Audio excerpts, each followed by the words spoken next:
Shabbat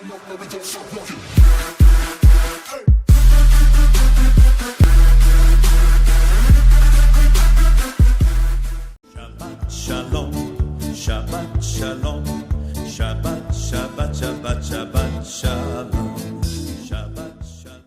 Bonjour à vous les amis, Meir Metoudi, fondateur du tutoriel La Halacha c'est facile dans le cadre du programme Shabbat ou le projet de la délivrance, et aujourd'hui une nouvelle capsule sur les lois de Mouxé. Avant tout, je voulais vous remercier pour votre soutien dans les précédentes vidéos, et je voulais vraiment remercier aussi ma femme Myriam qui a été l'instigatrice de ce projet sans qui rien n'aurait été possible. Et avant tout, je voulais vous raconter une petite histoire pour vous expliquer, vous faire comprendre un peu l'idée du Shabbat et qu'est-ce qu'on nous recherchons dans le Shabbat. Alors en vérité, nous avons parlé Shabbat dernier des lois qui concernaient la minuterie, à savoir qu'on avait le droit avant le Shabbat de programmer une minuterie pour qu'elle s'allume ou qu'elle s'éteigne. Bien entendu, ça sera autorisé en ce qui concerne une minuterie qu'on aurait programmée pour allumer ou éteindre une lumière, mais ça sera bien évidemment interdit de programmer une minuterie pour allumer ou éteindre une radio ou une télévision ou quelque chose, ou un ordinateur ou quelque chose comme ça. Et pourquoi ? Et pourquoi ça serait interdit? Alors je vais vous expliquer ça en vous racontant et en ramenant une petite histoire qu'un élève avait posée à son Rav. Il lui avait posé la question suivante en lui disant: Rav, moi je ne peux pas faire Shabbat, je ne peux pas faire Shabbat parce que Shabbat, tout est interdit. Il lui fait: mais qu'est-ce que tu racontes? Pourquoi tout est interdit? Tout est autorisé à Shabbat. Comment tout est autorisé, Rav? Rav, Shabbat, nous n'avons pas le droit de voir la télévision, de voir des matchs de football, nous n'avons pas le droit de fumer, nous n'avons pas le droit d'utiliser notre ordinateur ou notre téléphone. Tout est interdit. Et le Rav de lui répondre: mais au contraire, mon fils, tout est autorisé le Shabbat. Tu as le droit de ne pas regarder la télévision, de ne pas jouer avec ton ordinateur ou avec ton téléphone, ou de fumer des cigarettes. L'élève de poser la question à son Rav, lui dire: mais Rav, vous faites des jeux de mots, vous ne me répondez pas à la question sincèrement. Il dit: non, au contraire mon fils, je t'ai répondu sincèrement à la question. Le mot interdit en hébreu se dit assour.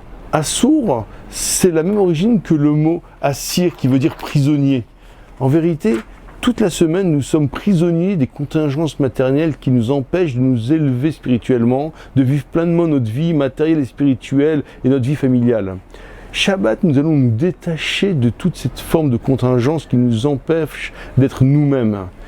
Et à savoir, en commençant par la télévision, la radio, le téléphone, l'ordinateur et toutes ces choses-là.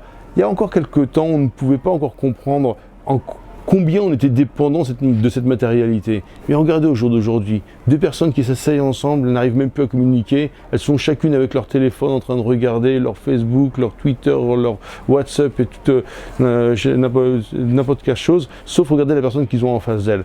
Ça fait de la peine et c'est dommage. Shabbat, c'est une occasion pour nous de nous relier avec nous-mêmes et avec les gens que nous aimons.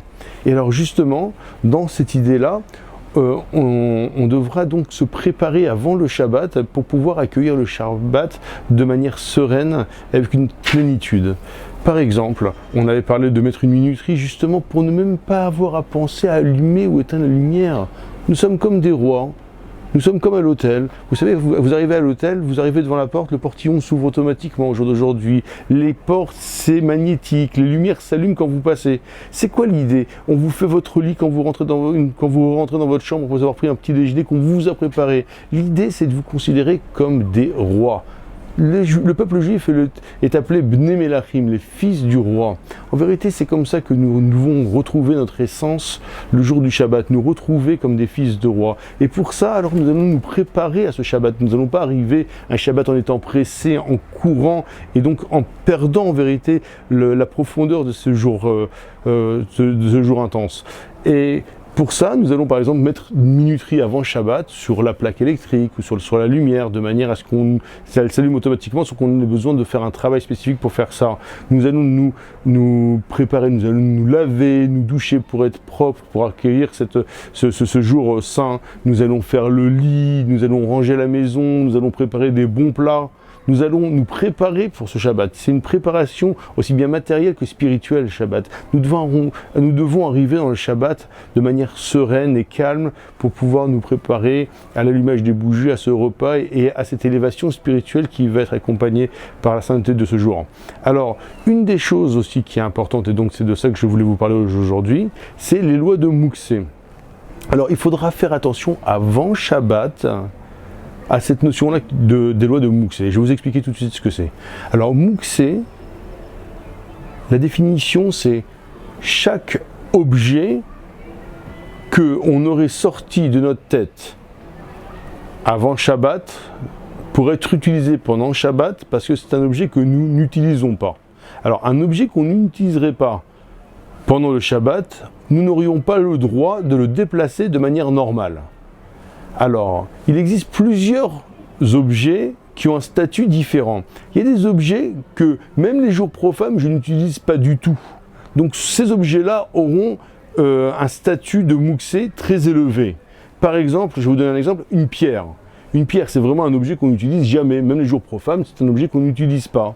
Donc, à Shabbat, nous ne pourrions pas déplacer une pierre dans n'importe quel but. Le seul cas possible où nous pourrions déplacer par exemple une pierre, c'est dans le cas où nous aurions avant Shabbat donné à cette pierre un statut spécifique. Comme par exemple donner à cette pierre le statut de cale-porte. Si j'utilise une pierre pour caler une porte, pour pas qu'elle se referme, alors à ce moment-là, ça s'appelle plus une pierre, ça s'appelle un cale-porte. Malgré le fait que ça soit une pierre comme une autre, mais cette pierre-là spécifique, je l'avais consacrée avant le Shabbat pour être un cale-porte. Et donc, elle perdrait son statut de Mouksé, et j'aurais le droit de l'utiliser et de la déplacer pour caler une porte. Dans le cas contraire, je n'aurais pas le droit de déplacer une pierre pendant Shabbat. Je vais vous donner un autre exemple de Mouksé, qui a un statut un petit peu inférieur. Ça serait le Mouksé qu'on aurait sorti de notre esprit Shabbat, parce que le travail qu'on fait avec cet objet-là, d'habitude, est un travail qui est interdit Shabbat. Alors, je vais vous donner un exemple, par exemple, un marteau ou une boîte d'allumettes. Alors, un marteau, je ne vais pas l'utiliser Shabbat, ou une boîte d'allumettes, je ne vais pas utiliser une allumette Shabbat. Shabbat, on n'a pas le droit d'allumer le feu. Donc ça va être sorti de l'esprit Shabbat. Malgré tout, c'est un objet qui est utilitaire le reste de la semaine. Donc il a un statut de Mouksé qui est moindre que la pierre. Alors, à cause de ça, nous aurions peut-être le droit donc d'utiliser cet objet-là dans un cas spécifique. Quels sont les cas spécifiques où j'aurais le droit d'utiliser un Mouksé qui est interdit parce que le travail qu'on fait avec est un travail interdit Shabbat? Alors, l'utilisation autorisée pour ce style d'objet de Mouksé, ça serait en ce qui concerne l'endroit qu'il occupe. J'aurais le droit de prendre ce Mouksé-là, de le déplacer de l'endroit qu'il occupe pour utiliser l'endroit qu'il occupe, ou bien de l'utiliser pour lui-même. Alors je vais vous donner un exemple. J'ai un marteau, je voudrais maintenant casser une noix de coco, et j'ai pas d'autre objet entre les mains qui peut me permettre de casser une noix de coco. Donc j'aurai le droit d'utiliser ce Mouksé qui est Mouksé parce que normalement on fait un travail interdit avec, et j'aurai le droit d'utiliser pendant Shabbat pour faire un travail autorisé avec, si je n'ai pas d'autre objet que cet objet Mouksé pour faire ce travail-là. Donc par exemple, casser une noix de coco avec un marteau. On n'a pas d'autre objet pour casser une noix de coco qu'un marteau. Ou par exemple, je vais vous donner un autre exemple, une allumette. Alors une allumette, alors on aura le droit de déplacer cette allumette, cette boîte d'allumettes pour utiliser l'endroit qu'il occupe, ou bien d'utiliser l'allumette, par exemple, si on en a besoin pour, par exemple, se curer les dents. Ça serait donc autorisé parce que le travail qu'on fait avec est une utilisation autorisée. Alors tout de suite, pour vous montrer halacha lemaaseh, comme on appelle ça en hébreu, c'est-à-dire concrètement la chose, alors justement, je vous ai préparé un petit tuto comme ça. Voilà, j'ai un banc chez moi, dans ma terrasse, et j'ai ici une boîte d'allumettes sur le banc. Alors, imaginez que nous sommes Shabbat et que nous voulions déplacer cette boîte d'allumettes pour s'asseoir sur ce banc-là. Est-ce que j'aurai le droit? Alors, nous avons dit précédemment que la boîte d'allumettes est un Mouksé qui est interdit d'être déplacé normalement parce que l'utilisation qu'on en fait normalement les jours de semaine est une utilisation qui serait interdite Shabbat, comme d'allumer le feu. Donc Shabbat, je n'aurai pas le droit de la déplacer normalement, sauf si j'en ai besoin, ou bien pour son endroit, ou bien pour elle-même. À savoir, son endroit, si maintenant je veux pouvoir m'asseoir sur ce banc, j'aurai le droit donc de prendre la boîte d'allumettes et de la déplacer. Ou bien, si je veux l'utiliser pour, par exemple, j'en ai besoin comme cure-dent ou quelque chose comme ça, j'aurai le droit aussi de déplacer ces allumettes. Alors voilà, je déplace les allumettes pour pouvoir m'asseoir et vous montrer le prochain Mouxé qui, comme on avait dit, les pierres par exemple. Donc j'ai des pierres sur le banc, est-ce que j'ai le droit de les déplacer? Alors, de déplacer les pierres, normalement, nous avons expliqué que nous n'avions pas le droit parce que c'est un Mouxé qui est intrinsèquement Mouxé, on n'a pas le droit de le déplacer. Même si on avait besoin de son endroit, on n'aurait pas le droit de le déplacer normalement. Par contre, de déplacer tous les Mouxés sans exception de manière différente, avec un changement dans la manière de déplacer cette chose-là, serait autorisé. Comme par exemple ici, j'ai des pierres et je voudrais les déplacer pour m'asseoir à leur place. Je pourrais les déplacer non pas avec ma main, parce que c'est la manière habituelle de déplacer des pierres, mais par exemple avec mon coude. Je pourrais bouger les pierres avec mon coude pour le déplacer et pour pouvoir m'asseoir à leur place. Alors j'espère que ce tuto vous a plu et vous a fait bien comprendre les lois de Mouxé. Comme on a dit, la halakha c'est facile et j'espère vous retrouver rapidement pour une nouvelle capsule sur Shabbat prochain.